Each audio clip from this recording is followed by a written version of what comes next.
કેમ છે બાળકો? મજામાં બધા? સરસ તૈયારી ચાલે છે? જુઓ, આજે આપણે સ્વાધ્યાય 1.4 એના 8મા દાખલાથી શરૂ કરીશું. 7 દાખલા સુધી આપણે છેલ્લા લેક્ચરમાં જોયું હતું. તો જુઓ, ટોપિક આપણે જોઈ લીધો હતો, અલગ ગણ છે કે નહીં નક્કી કરવું છે. બરાબર છે? તો પહેલો ગણ છે 1 2 3 4 અને બીજો ગણ ગુણધર્મની રીતે આપેલો છે અયુગ્મ પ્રાકૃતિક સંખ્યા. તો આ ગણના સભ્યો આપણે લખવા પડે. આને હું એ નામ આપી દઉં, આને બી નામ આપી દઉં. તો બી ગણ અયુગ્મ પ્રાકૃતિક સંખ્યા એકી ધન સંખ્યા 1 3 5 7 આ રીતે આવે. હવે અલગ ગણ છે કે નહીં નક્કી કરવું હોય તો આપણે એ છેદ બી શોધવાનું. શું શોધવાનું? એ છેદ બી. શા માટે? વ્યાખ્યા શું લખી હતી આપણે અલગ ગણમાં? એ છેદ બી બરાબર ફાય. તો એ અને બી અલગ ગણ છે એટલે એ છેદ બી નક્કી કરીશું. જુઓ, જો એ છેદ બીમાં બે સભ્ય આવે છે 1 અને 3 એટલે કે આ ખાલી ગણ નથી. તો પછી આપણો જવાબ અલગ ગણ નથી. બોલો, ખ્યાલ આવે? એ છેદ બી જોવાનું. ફાઈ આવે તો અલગ ગણ છે, ફાઈ નથી આવતો, સભ્ય આવે છે, અલગ ગણ નથી. ત્રીજી રકમ જુઓ, એક્સ યુગ્મ પૂર્ણાંક. આને હું એ ગણ કહી દઉં, આ બી કહી દઉં. આમ તો આમાં તો સીધો યુગ્મ ને અયુગ્મનો છેદ ગણ તો હોય જ નહીં ને. જવા દો ને, સીધું જ કહી દઉં, કંઈ નહીં લખવું. જુઓ ને, યુગ્મ એટલે 2 4 6 8, અયુગ્મ એટલે 1 3 5 7. તો આમાં છેદગણ આવે જ નહીં ને ભાઈ. હા, નામ તો ભલે રહ્યા, કારણ લખીને પછી કહીએ ને એ છેદ બી ઇઝ ઇક્વલ ટુ 5 અલગ ગણ છે. વચ્ચે એક બીજો દાખલો છે, એમાં સભ્યો સીધા આપેલા છે. ગણમાં બે ગણમાં સભ્યો આપેલા છે. પછેદ તો આવડે ને તમને, એટલે તમે કરી દેજો. 10મો દાખલો જુઓ, બે ગણ આપ્યા છે એક્સ વાય. પહેલું આપણે શોધવું છે એક્સ માઇનસ વાય. તો માઇનસ યાદ કરો, આપણે ભણી ગયા આગળના લેક્ચરમાં. તફાવત ગણ, પહેલો અક્ષર જે હોય એમાંથી બંનેના સરખા સભ્યો બાદ કરી દેવાના. એટલે અહીંયા થશે એક્સ માંથી એક્સ અને વાયના સરખા સભ્યો બાદ કરી દેવાના. તો જુઓ, જો એક્સ અને વાયમાં સરખા સભ્યો કયા? આ બી ડી જુઓ છે, મેં નીચે લાઈન કરી લીધી. તો એક્સમાંથી એક્સ અને વાયના સરખા સભ્યો બાદ કરી દો તો શું બચે? A C. આ થઈ ગયો તફાવત ગણ.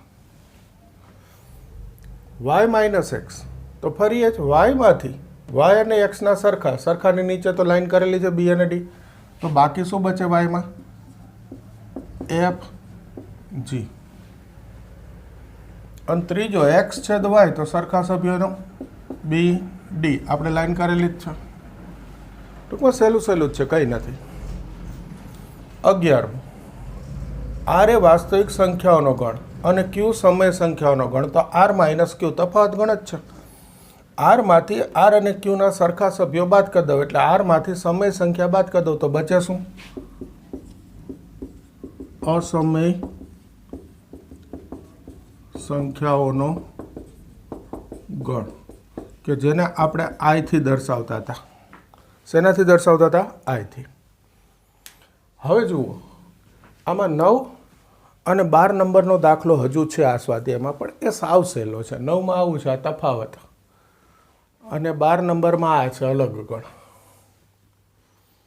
તો એ તમે કરજો એટલે આપણું સ્વાધ્યાય 1.4 અહીંયા પૂરું થઈ જાય. આ કરી દો તૈયાર, એટલે હવે નવો ટોપિક 1.5 સ્વાધ્યાયનો શરૂ કરીએ. ઓકે, કરી દો તૈયાર.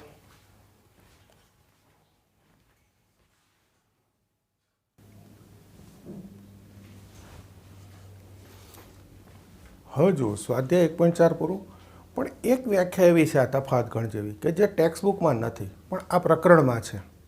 તો એક એક્સ્ટ્રામાં ચલાવી દઉં.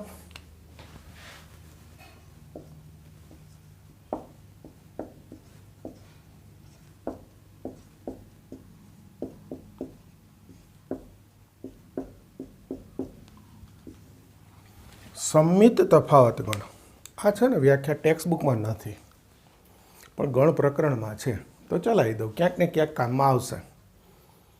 સાંભળજો વ્યાખ્યા પહેલાં. ગણ એમાં હોય અથવા ગણ બીમાં હોય. ગણ એમાં હોય અથવા ગણ બીમાં હોય પણ બંનેમાં ના હોય તેવા સભ્યોથી બનતો ગણ. એકદમ ટૂંકમાં લખીશ, જોજો. ગણ એમાં હોય અથવા ગણ બીમાં હોય પરંતુ બંનેમાં ન હોય તેવા સભ્યોથી બનતો ગણ. એનો સંકેત છે એ ડેલ્ટા બી. શું સંકેત છે? ડેલ્ટા. આને બોલાશે ડેલ્ટા. એ ડેલ્ટા બી. આનો અર્થ સંમિત તફાવત ગણ. હવે આનો અર્થ શું થાય એના માટે એક ઉદાહરણ હું લઈને સમજાવી દઉં. સાવ સહેલું છે. જોજો ઉદાહરણ લઈએ આપણે. એક એ ગણ લઉં, સિમ્પલ જ. 1 2 3 4 5. બી ગણ 1 3 5 6 7. ઓકે, આપણે એ ડેલ્ટા બી શોધવું છે. સાંભળજો બરાબર, એ ડેલ્ટા બી શોધવું છે. હવે વ્યાખ્યા કહો. ગણ એમાં હોય અથવા ગણ બીમાં હોય. અથવા એટલે યોગ, તો એ અને બીના બધા સભ્યો, પણ બંનેમાં ના હોય. બંનેમાં ના હોય એટલે સરખા સભ્યો બાદ કરી દેવાના. તફાવત ગણ જેવું જુઓ, સરખા સભ્યો નીચે લાઈન કરી લાવો. 1 આ 3 આ 5 સરખા છે. આ સરખા સભ્યો બાદ કરી એ અને બીના બાકી બચે એ બધા સભ્યો લખી નાખવાના. તફાવત ગણમાં શું હતું? એમાંથી સરખા બાદ કરી દો તો 3 2 4 આવે. બી માઇનસ એ હોય તો આ બાદ કરી દો એટલે 6 7 આવે. સંમિત તફાવત ગણમાં શું છે? એ અને બી બંનેમાં જે સરખા છે બાદ કરી દઈ, બાકી બચે એ બંને ગણના સભ્યો લખવાના. એ અને બી બંનેના. જુઓ, એમાં બચે છે 2 4, બીમાં બચે છે 6 7, બે લખ્યા. બોલો, ખ્યાલ આવી ગયો તફાવત ગણ શું છે? એકદમ સહેલું છે. હવે જોજો, આમાં હું થોડુંક આગળ બતાવીશ તમને. ધારો કે અહીંયા હું એ માઇનસ બી શોધું, શું આવે જુઓ જોઈએ. તમને ખબર જ છે કે 1 3 5 સરખા સભ્યો બાદ કરું તો એમાં શું બચે? 2 4. પછી હું બી માઇનસ એ શોધું, તો હવે એ બી તમને આવડે છે કે બીમાંથી એને બીના સરખા બાદ કરી દીધા 1 3 5, તો શું બચે? 6 7. હવે હું આ બેનો યોગ લઈ લઉં. અરે સોરી, યોગ તો લખવાનું રહી ગયું. એ માઇનસ બી યોગ બી માઇનસ એ. તો હવે તમને યોગ ગણ પણ આવડે છે. આ બધા સભ્યો લખી નાખવાના. જુઓ છો, આ યોગના સભ્યો અને આ તફાવતના સભ્યો સરખા છે. આ એક. પછી નીચે ભેગું 2 સૂત્ર લખવા છે, લખી દો. હવે જુઓ, એક બીજી વસ્તુ બતાવું. હું એ યોગ બી શોધું. એ યોગ બી શું આવે જુઓ જોઈએ. 1 2 3 4 5 6 7 આવે.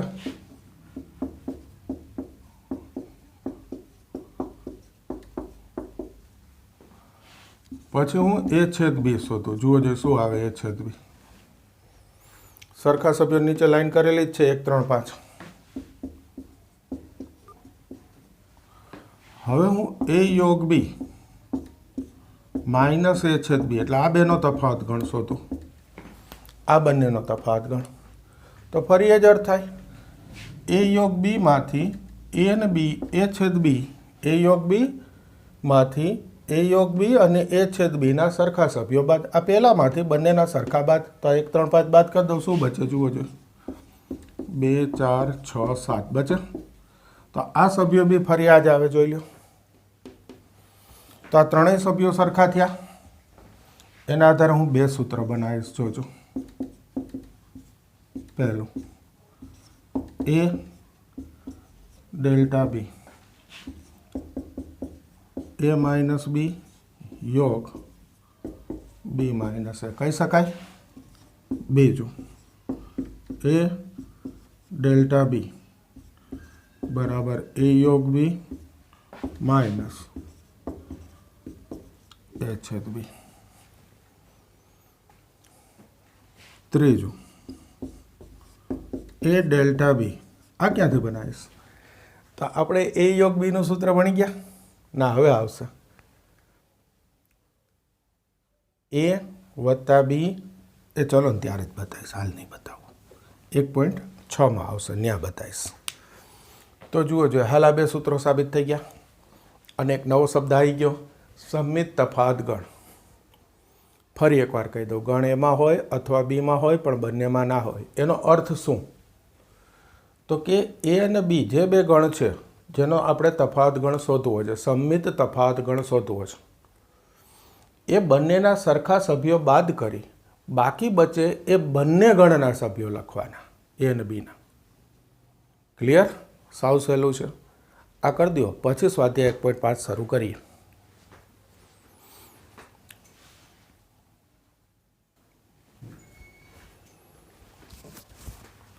હવે જુઓ, એક નવો શબ્દ લઈશું 1.5 માટેનો, પૂરક ગણ. આમ તો તમે ભણેલા જ હશો, જોજો. પૂરક ગણ. ગણ એમાં ન હોય તેવા સાર્વત્રિક ગણ યુના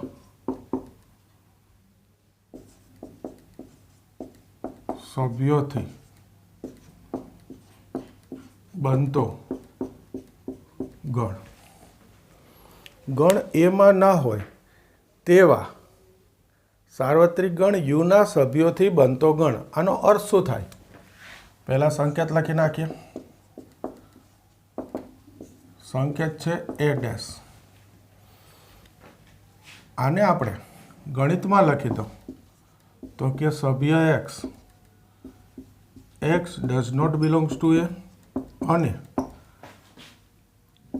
એક્સ બિલોંગ્સ ટુ યુ. એમાં ના હોય યુમાં હોય એવા સભ્યો અહીંયા લખવાના. એક ઉદાહરણ બતાવી દો. સ્વાધ્યાયમાં તો દાખલા આવશે જ. એક નાનું ઉદાહરણ બતાવી દો. આ યુ, એમાં ધારો કે હું 1 2 3 4 5 લખું. સાવ નાનું ઉદાહરણ લઉં છું. એ ગણમાં હું લખું 2 3 4. હવે હું તમને કહું કે એ ડેશ શોધો, તો વ્યાખ્યાનો અર્થ કરીએ એટલે એટલો જ થાય કે યુમાંથી એના સભ્યો બાદ તફાવત જેવું. બાકી વચ્ચે યુના એ લખી નાખવાના. યુમાંથી એના સભ્યો 2 3 4 બાદ કરી દઉં તો યુમાં શું બચે અત્યારે? 1 5. તો આ થઈ ગયું એ ડેશ. બોલો, ખ્યાલ આવી ગયો? તો આના આધારે હું એકદમ ટૂંકમાં એ ડેશ બરાબર યુ માઇનસ એ લખી શકું. અર્થ તો આ જ થયો ને. આ દાખલો જોઈ લો તો કે એ ડેશ બરાબર શું થયું? You minus A. યુ અને એનો તફાવત ગણ. જે ગણની ઉપર ડેશ લખો, અત્યારે આપણે એ લખીએ, પણ અર્થ એવો થાય કે જેની ઉપર ડેશ લખો એટલે કે જેનો પૂરક ગણ શોધવો છે એના સભ્યો યુમાંથી બાદ કરી દેવાના. બોલો, ખ્યાલ આવી ગયો? હવે કેટલાક ગુણધર્મો લખીશું.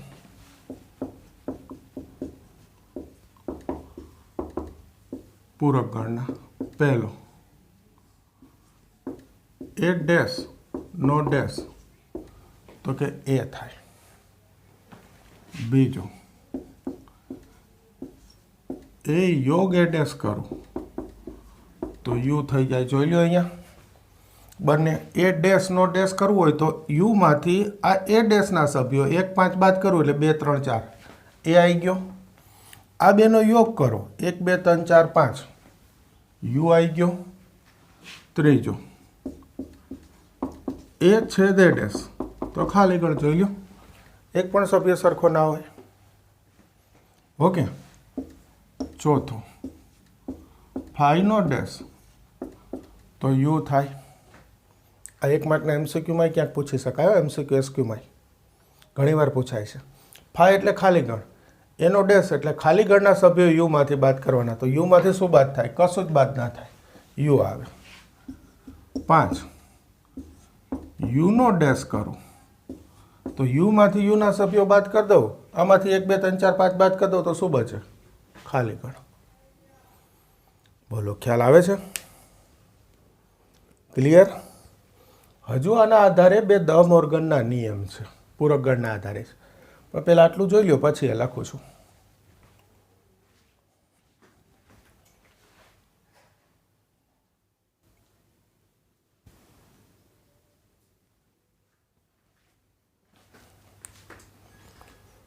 હવે જુઓ, દ મોર્ગનના બે નિયમો છે, ધ્યાનથી જોજો, ભણેલા જ છો તમે.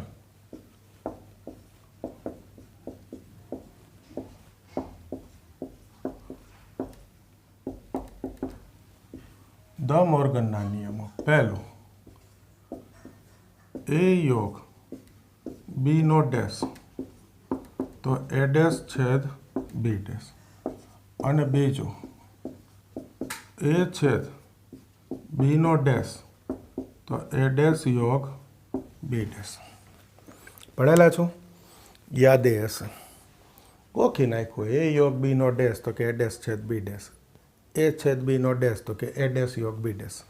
હવે સાંભળજો, હું તમને એમ કહું કે આ એ ડેશ યોગ બી નો ડેશ મૂકો દ મોર્ગન, તો તમે ગૂંચવાઈ જાવ એવું બની શકે. હજી આ તો પહેલું તો સહેલું બતાવ્યું છે, તો ખાસ જોજો, આ નહીં ભણેલા હો. આ દ મોર્ગનના બંને નિયમનો અર્થ શું છે એ અર્થ યાદ રખાય નિયમ ગોખવા કરતાં. દ મોર્ગનનો નિયમ કહે શું? બરાબર ધ્યાનથી સાંભળજો. ડેશ હોય તો નીકાળી દેવાનો, ન હોય તો આપી દેવાનો, અને યોગ હોય તો છેદ કરી દો, છેદ હોય તો યોગ કરી દો. ફરી એકવાર, ડેશ હોય તો નીકાળી દેવાનો, ન હોય તો આપી દેવાનો, યોગનું છેદ કરી દેવાનું, છેદનું યોગ કરી દેવાનું. કઈ રીતે જોજો, હું શું બોલ્યો એ સમજાવું. જો આ એ ડેશ નથી તો આપી દીધો એ ડેશ, આ બી ડેશ નથી તો આપી દીધો બી ડેશ. આ કૌંસનો ડેશ છે તો અહીંયા કૌંસ તો કરી શકાય ને, એ કૌંસનો ડેશ નીકાળી દીધો. આ પહેલાં બે લાઈન, ડેશ હોય તો નીકાળી દેવાનો, ન હોય તો આપી દેવાનો. ફરી એકવાર, એનો ડેશ નથી, થઈ ગયો. બીનો ડેશ નથી, થઈ ગયો. કૌંસનો ડેશ છે તો કૌંસ કર્યું પણ ડેશ નહીં કરું. ક્લિયર? યોગનું છેદ, છેદનું યોગ, યોગ હતું, છેદ થઈ ગયું. બીજો નિયમ એ જોઈ લો, છે એનો ડેશ નથી તો આપી દીધો, બીનો ડેશ નથી તો આપી દીધો, કૌંસનો ડેશ છે તો જો કૌંસનો ડેશ નીકાળી દીધો, છેદનું શું કરી દીધું? યોગ. જો આ યાદ હોય તો આવું ગમે તે સ્વરૂપ આવે તમે એનો ઉપયોગ કરી શકો. જુઓ, આ ડેશ છે, નીકાળી દીધો. હવે તમને એ ખબર પડી ગઈ એટલે યોગનો છેદ, બીનો ડેશ નથી, આપી દીધો, અને કૌંસનો ડેશ છે તો નીકાળી દીધો. તમને કોઈ કહેશે એ છેદ બી ડેશનો ડેશ, ફરી એનો ડેશ નથી તો મેં આપી દીધો, છેદનું શું કરી દીધું? યોગ. બીનો ડેશ છે તો નીકાળી દીધો, કૌંસનો ડેશ છે, નીકાળી દીધો. ઓકે. હવે જોજો, આમાં દ મોર્ગન મૂકો, ડેશ છે, નીકાળી દીધો, યોગનું શું કરી દીધું? છેદ. બીનો ડેશ છે તો નીકાળી દીધો. હવે આ કૌંસ તો હોય જ, કૌંસ તો કરી શકાય ને, કૌંસનો ડેશ નથી એવો અર્થ થયો તો કૌંસનો ડેશ કરી દીધો. હજી એકવાર મૂકો,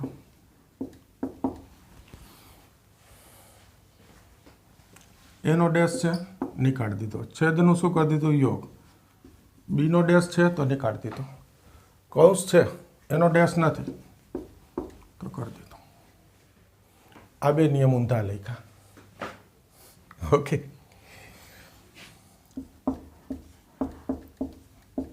ચલો આવ્યું તો બી થાય ધ મોર્ગન. જુઓ આ એ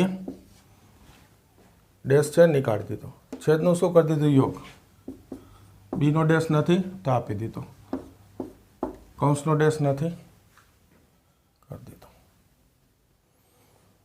લખવું હજી એક લખી દઈએ ચલો ને. એનો ડેશ, યોગનું શું કરી દીધું છેદ, બીનો ડેશ નીકાળી દીધો, કૌંસનો ડેશ નથી આપી દીધો. આને કહેવાય ધ મોર્ગન. આ રીતે ખાસ યાદ રાખજો. આપણે આ જ પ્રકરણમાં ક્યાંક આગળ દાખલામાં ઉપયોગ કરીશું અને ઘણી બધી જગ્યાએ ગણિતમાં ઉપયોગ આવે છે આ પ્રકરણ સિવાય બી. ક્લિયર? આ રીતે કરી દેજો તૈયાર.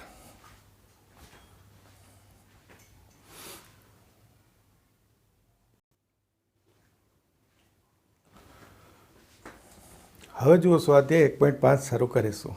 દાખલા નંબર 1, આ યુ 1 થી 9, એ 1 2 3 4, બી 2 4 6 8 અને સી 3 4 5 6. આમાં 7 દાખલા છે. બરાબર છે? એક જ મિનિટ, બુક લઈ લો. 1 2 3 4 5 ને 6, 6 દાખલા છે ભાઈ. નંબર ખોટા લખ્યા છે. આ 5 નંબર છે, આ 6 નંબર છે. બધા કરાવી જ દઈશ, રકમ લખી જ રાખેલી છે. જોજો સાવ સહેલું, એકવાર બતાવી દો એટલે આવડી જાય. એ ડેશ, તો આ એના સભ્યો યુમાંથી બાદ કરી દો. આ 1 2 3 4 બાદ કરી દો, શું બચે? 5 6 7 8 9. ઓકે. બી ડેશ, બીના સભ્યો 2 4 6 8 બાદ કરી દો, તો બેકી સંખ્યા બાદ થઈ ગઈ. 1 3 5 7 9. આ અયુગ્મ સંખ્યા બચે.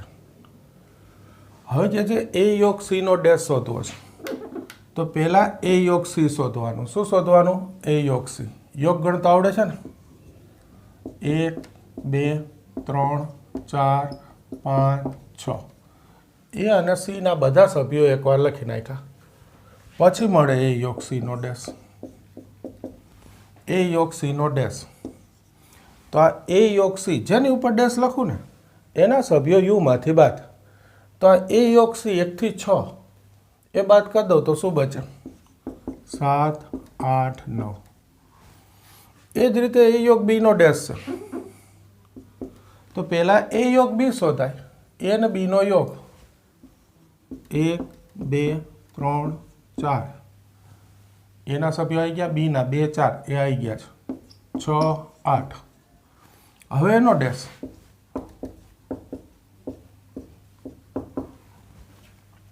તો આ એ યોગ બી છે. 1 2 3 4 6 8 બાદ કરી દઉં તો 5 7 અને 9. શું બચે? 5 7 9. બોલો, છે સાવ સહેલું. એ જ રીતે આ ડેશનો ડેશ શોધવો છે, તો પહેલાં એ ડેશ શોધાય. આવી રહ્યો એ ડેશ, એ બાદ કરી દીધો એટલે 5 થી 9, 5 6 7 8 9. હવે ફરી એનો ડેશ, એ ડેશનો ડેશ, તો આ એ ડેશના સભ્યો યુમાંથી બાદ કરી દો. 5 થી 9 બાદ કરી દઉં તો શું બચે? 1 2 3 4. તો આ તો એ આવી ગયો. આગળ આપણે ગુણધર્મમાં લખ્યું હતું એ ડેશનો ડેશ બરાબર એ. અને આ છેલ્લો બી માઇનસ સી નો ડેશ શોધવો છે, તો પહેલાં શું શોધવું પડે? બી માઇનસ સી.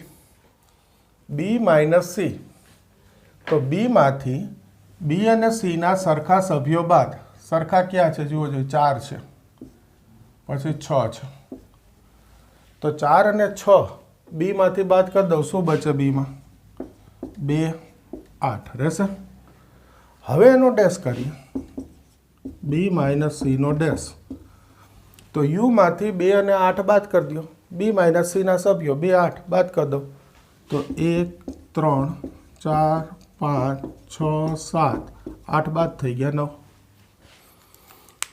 તો જો યોગ આવી ગયું, ડેશ આવી ગયો, તફાત આવે એનો ડેશ આવ્યો, પૂરક ગણ સમજાઈ ગયો. સહેલું જ છે ભાઈ. હવે આમાં છે શું? ઓકે, કરી દો તૈયાર.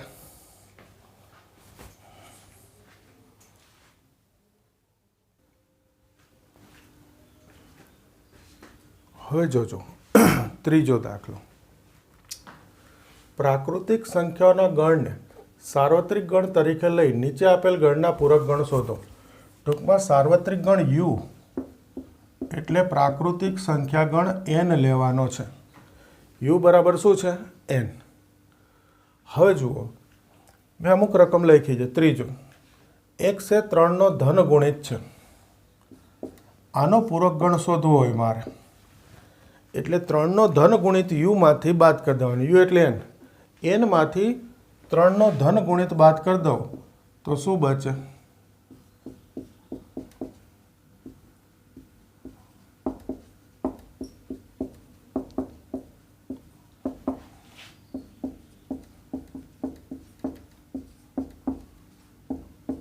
કહી દે, એકદમ સરળ ભાઈ છે, એનું નથી કરી દેવાનું. આમાં 3નો ધન ગુણિતો એવા સભ્યો હોય તો nમાંથી 3ના ધન ગુણિત બાદ કરી દઉં એટલે જે બચે 3નો ધન ગુણિત નથી. ધન શબ્દ એટલે ને લખ્યો કે અહીંયા x બિલોંગ્સ ટુ n મેં લખી જ નાખ્યું. 3નો ધન ગુણિત છે એ બાદ કરી દઉં એટલે 3નો ધન ગુણિત નથી એવા સભ્યો બચે, એ મેં લખી નાખ્યું. એ જ રીતે અહીંયા જોજો, પણ આમાં એક સારો પોઈન્ટ છે, જોજો b ડેશ. અવિભાજ્ય સંખ્યા, તો અવિભાજ્ય સંખ્યા બાદ કરી દો એટલે તમે કહેશો કે x એ વિભાજ્ય સંખ્યા છે. અવિભાજ્ય બાદ કરી દો એટલે શું બચે? વિભાજ્ય બચે. પહેલી નજરે આ જ દેખાય. જોજો, એક સાવ નાની ભૂલ થઈ શકે. એક માર્કને એસક્યુમ પૂછ્યું હોય તો જતો રહે માર્ક. ચલો, કેટલાને ખબર પડી ગઈ હું શું કહું છું? અવિભાજ્ય સંખ્યા બાદ કરી દો તો શું બચે? વિભાજ્ય જ બચે ને પહેલી નજરે. એટલે અહીંયા તમે કણ પૂરો કરી દો તો જવાબ ખોટો પડે. યાદ કરજો, એક એ વિશિષ્ટ સંખ્યા છે, વિભાજ્ય નથી, અવિભાજ્ય નથી. એટલે અવિભાજ્ય સંખ્યામાં એક નથી. તો અવિભાજ્ય સંખ્યા બાદ કરી દો એટલે વિભાજ્ય સંખ્યા બચે, પણ હજુ એક બચે ને, કારણ કે એનમાં તો 1 2 3 4 હોય. તો એક બાદ નથી થયો એટલે અહીંયા મારે સ્પષ્ટ લખવું પડે વિભાજ્ય સંખ્યા અથવા x બરાબર 1. આ પોઈન્ટ ખાસ ધ્યાન રાખજો, નહીંતર આ રહી જાય. અહીંયા કરી દો કૌંસ, ગયો માર્ક. ચલો ત્રીજો, આગળ પાંચમું, c. x એ 3 અને 5 વડે વિભાજ્ય પ્રાકૃતિક સંખ્યા છે. તો આ તો સહેલો છે. x એ 3 અથવા 5 વડે વિભાજ્ય સંખ્યા નથી. થઈ ગયું? વિભાજ્ય સંખ્યા છે એ બધી બાદ કરી દો તો બચે વિભાજ્ય નથી. 3 અથવા 5 વડે વિભાજ્ય સંખ્યા છે એ બાદ કરી દો એટલે 3 અથવા 5 વડે વિભાજ્ય સંખ્યા નથી. ખ્યાલ આવે? હા, અહીંયા શબ્દ અન્ય હતો, એનો ડેશ કરવું એટલે શબ્દ કયો થાય? અથવા. હમણાં દમર્ગનનો નિયમ શીખા. છેદ હોય તો શું થઈ જાય? યોગ. એટલે અન્યનો શું કરી દેવાનું? અથવા. અહીંયા છે 3 અને 5 વડે વિભાજ્ય સંખ્યા, તો કે એ બધી બાદ કરી દીધી. એનો અર્થ 3 અથવા 5 વડે વિભાજ્ય સંખ્યા હવે નથી. આઠમું જુઓ, આનો ડેશ જોઈએ છે. તો આ x શું છે? તો અહીંયા બાજુમાંથી ખબર પડે. જુઓ છે, x વત્તા 5 બરાબર 8 હોય તો x બરાબર 3 થાય. હવે સીધું લખી નાખું છું. આનો અર્થ ડીમાં 3 છે, એક જ સભ્ય છે 3, એ બાદ કરી દઉં તો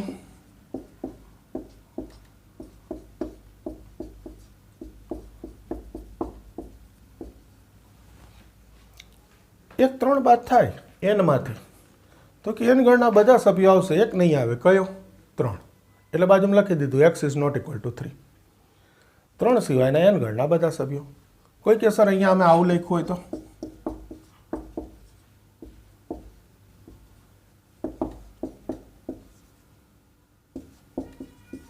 તોય ચાલે ભાઈ. 3 સિવાયના બધા સભ્યો એવો જ આ છે, જોઈ લો.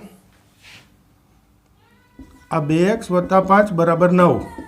આજુબાજુનો અવાજ નહીં સાંભળવાનો, હું બોલું છું સાંભળવાનું. x વત્તા 5 બરાબર 9. તો 2x બરાબર 9 ઓછા 5 4.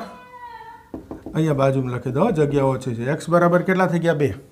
તો આમાં ઈ ગણમાં એક સભ્ય છે 2. આની જેવું છે.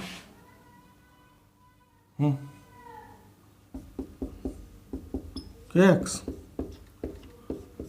x belongs to n, x is not equal to 2, અથવા આ રીતે લખવું હોય તો n-2. હવે એ લખી નાખજો, આ બે તો સરખા જ થઈ ગયા. ખાલી એટલું મેં કીધું કે આ સમીકરણ સ્વરૂપ આવ્યું હોય તો એનો ઉકેલ શોધી લેવાય. આગળ બી જોયું છે, સભ્ય શું હોય, ઉકેલ મળે. તો આનો સભ્ય 2 છે, તો એનો ડેશ કરવું એટલે n-માંથી 2 બાદ થઈ ગયું. n ગણના 2 સિવાયના બધા સભ્યો. હવે જુઓ મેં કેટલા લખ્યા છે, 3, 4, 5, 8, 9. હજુ 2 ગણાવું છું, 10, 11. તો વચ્ચેના પછી તમે કરી દેજો. પહેલાં આ કરી દો એટલે હજુ બીજા 2 ગણાવવાના છે.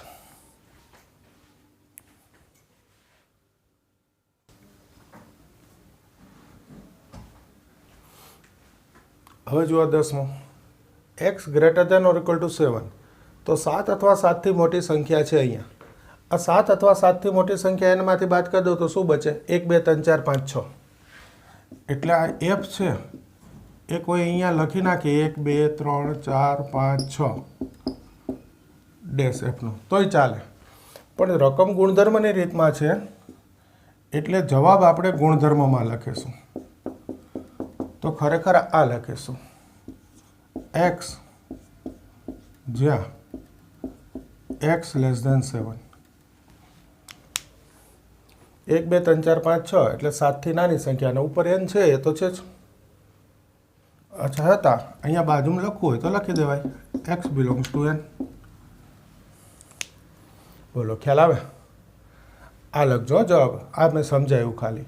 પણ હવે એક વસ્તુ માર્ક કરો કે અહીંયા ઓર ઇક્વલ હતું ને, ગ્રેટર ધેન ઓર ઇક્વલ, તો લેસ ધેન નિશાની બદલીને એટલે લેસ ધેન થઈ ગયું, ઓર ઇક્વલ નીકળી ગયું.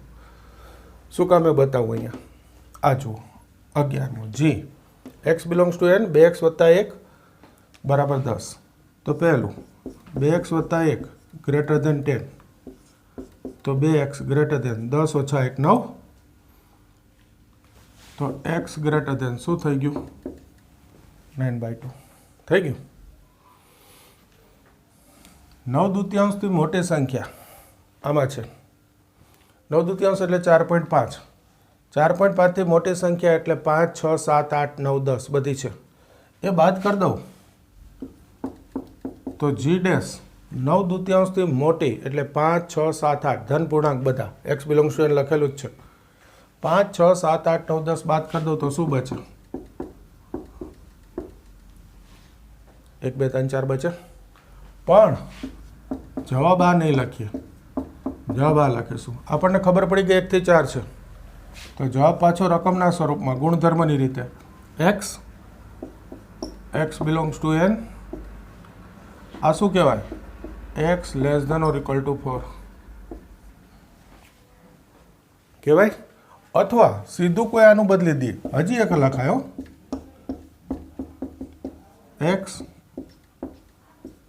x belongs to n. આ ગ્રેટર ધેન છે તો લેસ ધેન ઓર ઇક્વલ કરી દેવું. મેં અહીંયા કીધું ને, જુઓ લેસ ધેન ઓર ઇક્વલ હોય, ગ્રેટર ધેન ઓર ઇક્વલ તો લેસ ધેન થઈ ગયું. તો માત્ર ગ્રેટર ધેન છે તો ઓર ઇક્વલ લખી શકાય. 9/2 લખો, ઓર ઇક્વલ લખો. અહીંયા x બિલોંગ્સ ટુ n લખ્યું છે ભાઈ. 4.5 અથવા એનાથી નાના પૂર્ણાંક તો 1, 2, 3, 4 જ આવે. આ 3 રીતે લખાય. આ સૌથી સારું કહેવાય. દરેકને સમજાય એવી પદ્ધતિ. ક્લિયર બધા? તો જુઓ આજે આપણે ત્રીજો દાખલો પૂરો કર્યો. ક્યાં સ્વાધ્યાયનો? 1.5નો. એટલે 1.5ના 3 દાખલા સુધી આજે તમે કરી દેશો. બરાબર છે? ચોથા દાખલાથી આપણે નવા લેક્ચરમાં શરૂ કરીશું. મળીએ નવા લેક્ચરમાં.